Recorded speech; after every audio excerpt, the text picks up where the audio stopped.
साल था 1971। भारत और पाकिस्तान के बीच युद्ध छिड़ चुका था। पंजाब सेक्टर में बासंतर नदी के पास दुश्मन ने खतरनाक तैयारी कर रखी थी। पूरे इलाके में बारूदी सुरंगें बिछाई जा चुकी थीं। भारतीय टैंक आगे नहीं बढ़ पा रहे थे, और अगर टैंक नहीं बढ़ते तो जंग का पासा पलट सकता था। आज की कहानी एक सच्चे हिंदुस्तानी हीरो की है। उस उम्र की कहानी जिस उम्र में ज़्यादातर लोग जिंदगी की शुरुआत करते हैं, लेकिन एक लड़के ने उसी उम्र में जिंदगी को देश के नाम कर रहेगा उतना साफ दिमाग रहेगा। तो जंग के मैदान पे गोल्फ खेलेंगे आप? जीतने के बाद लाहौर में। दिया। उम्र सिर्फ 21 साल। नाम था सेकंड लेफ्टिनेंट अरुण खेत्रपाल। और इसी उम्र के नाम पर बनी है फिल्म 21 दोस्तों। 21 कोई साधारण फिल्म नहीं है। ये एक सच्ची घटना पर आधारित वॉर बायोपिक है। इस फिल्म का निर्देशन किया है श्रीराम राघवन ने। मुख्य भूमिका में है अगस्त्य नंदा, और अरुण खेत्रपाल के पिता की भूमिका में है धर्मेंद्र।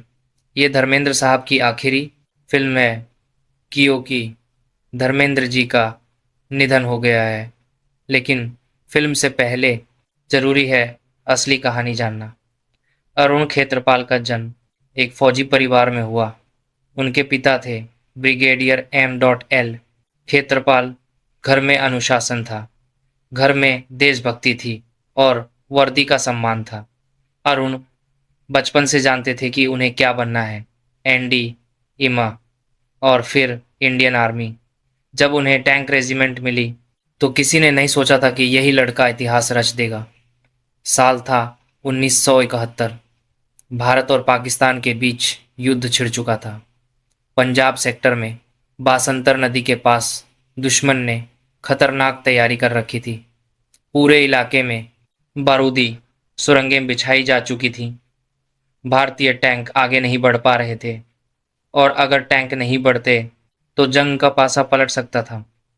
बैटल ऑफ बेसंतार, यहीं से सेकंड लेफ्टिनेंट अरुण खेत्रपाल की परीक्षा शुरू होती है। चारों तरफ गोलाबारी थी, धुआं था, आग थी।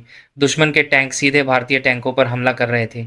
एक के बाद एक भारतीय टैंक तबाह हो रहे थे।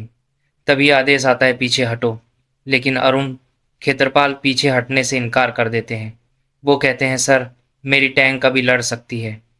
अरुण अपने टैंक को सीधे दुश्मन की ओर बढ़ा देते हैं। एक दुश्मन टैंक तबाह होता है, दूसरा टैंक तबाह होता है, तीसरा टैंक भी तबाह हो जाता है। दुश्मन घबरा जाता है। इसी दौरान अरुण की टैंक पर सीधा हमला होता है। टैंक हिट हो जाती है। अरुण गंभीर रूप से घायल हो जाते हैं। खून बह रहा था, हालत बिगड़ चुकी थी। फिर आदेश आता है टैंक छोड़ दो, लेकिन अरुण का जवाब साफ था। वो कहते हैं सर, दुश्मन सामने है, मैं पीछे नहीं हटूंगा। अरुण खेत्रपाल आखिरी गोले तक लड़ते हैं, आखिरी सांस तक दुश्मन को रोकते हैं, और फिर एक जोरदार धमाका होता है। 21 साल का एक जवान देश के लिए शहीद हो जाता है, लेकिन उसकी वजह से दुश्मन आगे नहीं बढ़ पाता। भारत वो मोर्चा जीत जाता है। अरुण खेत्रपाल को मरणोपरांत दिया जाता है परमवीर चक्र। ये सम्मान उनके पिता को सौंपा जाता है। एक फौजी पिता जिसकी आंखों में आंसू थे, लेकिन सीना गर्व से चौड़ा था। फिल्म 21 का सबसे भावुक हिस्सा यहीं खत्म नहीं होता। करीब 30 साल बाद अरुण के पिता पाकिस्तान जाते हैं। वो उस जमीन को देखते हैं जहां उनका बेटा शहीद हुआ था।